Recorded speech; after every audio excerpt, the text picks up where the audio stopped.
नमस्कार and welcome you all to Study IQ. मैं हूं प्रशांत धवन और इस वीडियो में हम बात करने वाले हैं एक बहुत ज़्यादा इंपॉर्टेंट टॉपिक के बारे में।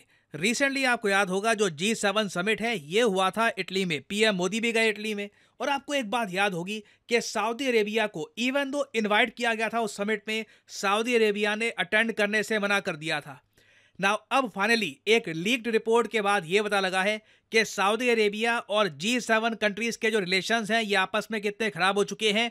सऊदी अरेबिया ने जो G7 देश है इनको एक ओपन वार्निंग दी थी कि जो तुम लोग रशिया के साथ कर रहे हो ये मत कर देना, अगर ऐसा किया तो हम भी रिटेलिएशन करेंगे। हम फ्रांस और वेरियस अदर जो वेस्टर्न कंट्रीज हैं इनका डेट ओपन मार्केट में बेच देंगे। नाउ ये मैं कहूँगा बहुत ज़्यादा ब्रेव मूव है बाय मोहम्मद बिन सलमान। मैं लिटरली कहूँगा, अभी आपको ऐसे पूरा समझाऊंगा यहाँ पे हुआ क्या है, मगर कम भाषा में ये समझ लो, मोहम्मद बिन सलमान व्लादिमीर पुतिन के सामने ढाल लेकर खड़े हो गए थे। हालांकि मैं ये कहूँगा कि सऊदी अरेबिया ने ये सब इसलिए किया है क्योंकि अगर G7 कंट्रीज, पश्चिमी देश, अगर रशिया के साथ ये सब कर सकते हैं तो कल को सऊदी अरेबिया, इंडिया, चाइना, किसी भी कंट्री के साथ यह कर देंगे तो किसी को G7 कंट्रीज के सामने खड़ा होना था। और सऊदी अरेबिया ने एक बहुत अच्छा स्टांस लिया है। नाउ सबसे पहले आपको समझाता हूं यहाँ पे हुआ क्या है in very simple language. Now यहाँ पे आप देख पाओगे ये है लिस्ट फॉरेन एक्सचेंज रिजर्व्स की, हर देश के पास कितना विदेशी मुद्रा भंडार है। आप नोट करोगे इंडिया रैंक 4 पे है। हाल ही में हमारा जो फॉरेक्स रिजर्व है ये $651 बिलियन तक पहुंच गया था। It is a record. India की हिस्ट्री में इतना ज़्यादा फॉरेक्स रिजर्व कभी इकट्ठा नहीं हुआ। नाउ ये देखकर हम इंडियंस को अच्छा लगता है। काफ़ी बार इस लिस्ट को देखकर हम सोचते हैं लॉल, पाकिस्तान कितना नीचे रह गया, हम लोग कितना ऊपर है। और बात भी काफ़ी हद तक सही है, मगर रिसेंटली जो रशिया के साथ हुआ वो देखकर जेन्युइनली सोचना पड़ेगा कि जहां पर पाकिस्तान, नॉर्थ कोरिया, बाकी सब देश हैं और जहां पर इंडिया है, क्या इसमें जेन्युइनली एक बहुत बड़ा गैप है। अगर ये विदेशी मुद्रा भंडार G7 कंट्रीज कभी भी धर सकते हैं, क्योंकि जो G7 देश हैं इनके लीडर्स ने रिसेंटली यही किया। इन्होंने रशिया के जो फॉरेन रिजर्व्स थे इनको धर लिया, इनको बिल्कुल सीज कर दिया ताकि रशिया इनका इस्तेमाल ना कर पाए यूक्रेन के अगेंस्ट वॉर में। नाउ ये इलीगल है। आपके माइंड में इमीडिएटली आया होगा कि जिस तरीके से हमारे विदेशी मुद्रा भंडार हैं रशिया के भी हैं, ऑलमोस्ट सेम नंबर ही है रशिया का। तो वेस्टर्न कंट्रीज ने ओपनली ये सब कर लिया और किसी ने कुछ कहा भी नहीं। वर्ल्ड मीडिया ने ओपनली इस पर लिखा। कई इकोनॉमिस्ट ने कहा कि गलत एग्जाम्पल सेट किया जा रहा है, इससे आगे जाकर फॉरेन रिजर्व्स पर कंट्रीज का विश्वास हट जाएगा। कंट्रीज धीरे धीरे गोल्ड में शिफ्ट होना स्टार्ट हो जाएंगी, जो ऑलरेडी हम देख रहे हैं। यहाँ पे आप देख पाओगे जापान टाइम्स का भी आर्टिकल है, seizing Russia central bank funds is illegal and unwise, क्योंकि ये पैसा बिलोंग करता है रशियन गवर्नमेंट को, रशिया के सेंट्रल बैंक को। अब देखो G7 कंट्रीज ने जब ये कर लिया तब भी लोगों ने काफी आपत्ति जताई थी, मगर G7 देश यहां पर नहीं रुके। G7 कंट्रीज ने हाल ही में हुए यूक्रेन समिट और इससे पहले G7 समिट में भी ये आइडिया काफी डिस्कस किया कि काम करते हैं ना, रशिया के जो भी हमारे पास फॉरेन एसेट्स है इसमें बहुत सी चीजें हैं। रशिया का गोल्ड है, जी हाँ, रशियन सेंट्रल बैंक का गोल्ड। अब यहाँ पे आप कहोगे रशियन सेंट्रल बैंक का गोल्ड यूके में कैसे, यूएस में कैसे। इंडिया का भी बहुत सारा गोल्ड यूके में पड़ा हुआ है। रिसेंटली ही बहुत सारा गोल्ड हम वापस इंडिया में लेकर आए हैं, तो दिस इज नॉर्मल प्रैक्टिस, जैसे मैं आपको पहले बता चुका हूँ। तो रशिया के बहुत सारे जो फॉरेन रिजर्व्स हैं, आइडिया ये लाया गया कि इनको बेच देते हैं, इन सब को लिक्विडेट कर देते हैं। टोटल इनकी वैल्यू $300 बिलियन के आसपास लगाई गई, क्योंकि कुछ एसेट्स थे जैसे कि लैंड और वेरियस और चीज़ें, उनको लिक्विडेट करने में दिक्कत आती। तो टोटल इन्होंने कैलकुलेट किया कि $300 बिलियन के आसपास का तो हमारे पास ये अमाउंट आ जाएगा लिक्विडेट करके, और वो अमाउंट धीरे धीरे हम यूक्रेन को देना स्टार्ट कर देंगे। ये अमाउंट ऑफकोर्स पहले जाएगा यूरोप के बैंक्स में, और यूरोप के बैंक्स धीरे धीरे ये अमाउंट यूक्रेन में रिलीज करना स्टार्ट कर देंगे। अब कितनी बड़ी बात है, इसको एक ऐसे समझ लो कि आपका पैसा है बैंक में पड़ा है, आपकी किसी से लड़ाई हो जाती है और बैंक ये डिसाइड करता है कि अब आपका सारा पैसा जो बैंक में है ये बैंक सीज कर लेगा और किसी और को दे दिया जाएगा, स्पेशली उस आदमी को जिससे आपकी लड़ाई हो रही। और सबसे ज्यादा फनी बात यहाँ पर यह है कि कई यूरोपियन कंट्रीज ने इस प्लान का विरोध इसलिए नहीं किया क्योंकि ये इलीगल है।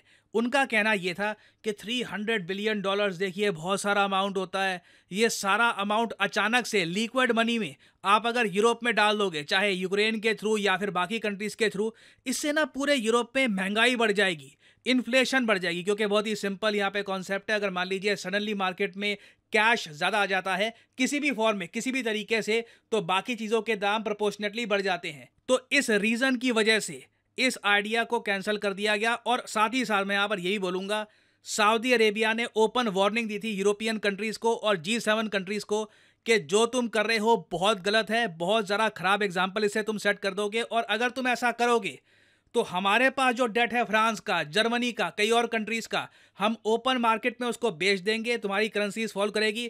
तो ये सब मत करो। सऊदी अरेबिया ने लिटरली मैं कहूंगा रशिया को बचाया यहाँ, क्योंकि सऊदी अरेबिया की वार्निंग के बाद और यूरोपियन कंट्रीज ने जो आपत्ति जताई है, इस सब के बाद डिसाइड ये किया गया कि जो ये पैसा है ना, चलो यूक्रेन को लोन में हम दे देंगे। अब यहाँ पे आप पूछोगे वेट, 300 के 300 बिलियन डॉलर लोन में? नहीं, 300 नहीं, 50 बिलियन डॉलर।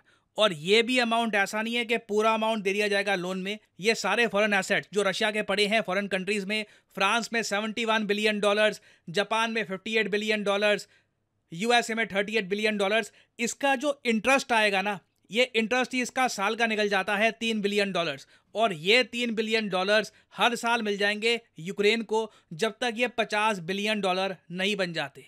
इस तरीके से रशिया का पैसा आज भी अगेन हो बहुत गलत रहा है ये। और इन दी एंड देखिए, बात वही आती है, पूरी दुनिया चलती है रूल्स पर कि हम मनी की इज्जत करेंगे, हम बैंक्स की इज्जत करेंगे, बैंक्स न्यूट्रल रहेंगे, पैसा जिसका है उसको बिलोंग करेगा।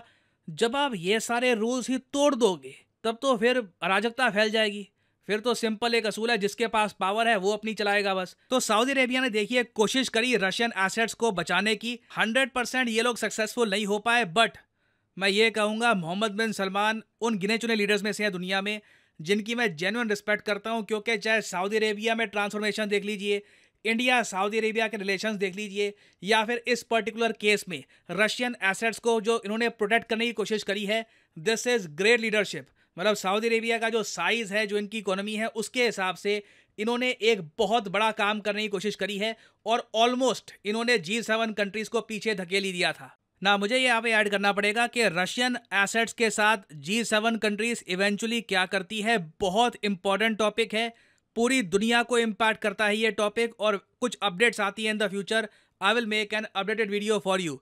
नाउ फाइनली आपसे यहाँ पे क्वेश्चन पूछूंगा। क्वेश्चन ये है, मोदी जी को हाल ही में रशिया का हाईएस्ट सिविलियन ऑनर दिया गया है। आपको बताना है कि इस अवार्ड का नाम क्या है, इस ट्रेड अवार्ड का नाम क्या है। ये है यहाँ पे आपकी options, order of Saint Andrew, gold star, the order of victory, या फिर ऑर्डर ऑफ ऑनर। लिटरली मैंने इस पर वीडियो बनाई है, अच्छे से आपको समझाया था ये अवार्ड कौन सा है। तो कमेंट सेक्शन में करिए उत्तर। जो लोग सही आंसर करेंगे उनकी कमेंट को मैं हार्ट दे दूंगा, ताकि बाकी लोग समझ पाएं कि सही आंसर क्या है।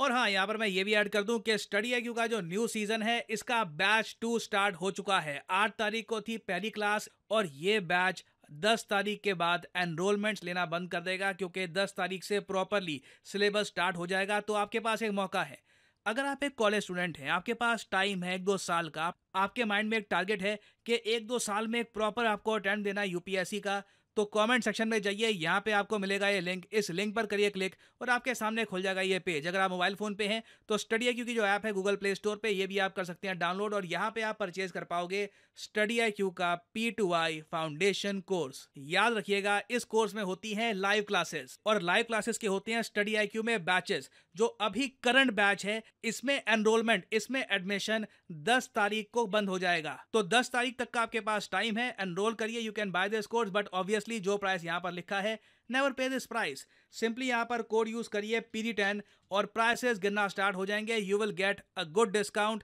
1000 रुपीज से भी कम पे करके पर मंथ आप UPSC एग्जाम की तैयारी कर सकते हैं घर बैठे। और याद रखिएगा, ये कोर्स आपका प्रीलिम्स, मेंस और इंटरव्यू तीनों स्टेजेस में आपका साथ देगा। स्टडी IQ आपको ये भी कहता है कि प्रीलिम्स अगर क्लियर हो गया आपका, तो मेंस के लिए आप दिल्ली में आइए, आपके पास एक ऑप्शन है, या फिर अगर आप अपने होम टाउन में जहां भी आप रहते हैं वहां भी रहकर तैयारी कर सकते हैं। बट स्टडी IQ आपको ऑप्शन देता है, आइए दिल्ली में, आपके रहने का खर्चा, आपके खाने का खर्चा स्टडी IQ उठाएगा, और हमारे साथ मिलकर प्रिपेयर करिए। वी विल मेक श्योर कि आप मेंस इंटरव्यू क्रॉस करके you reach your destination. So use the code PD10 and save money. इसी नोट के साथ यह है वीडियो का अंत। Thank you for listening, and I always say, may the gods watch over you.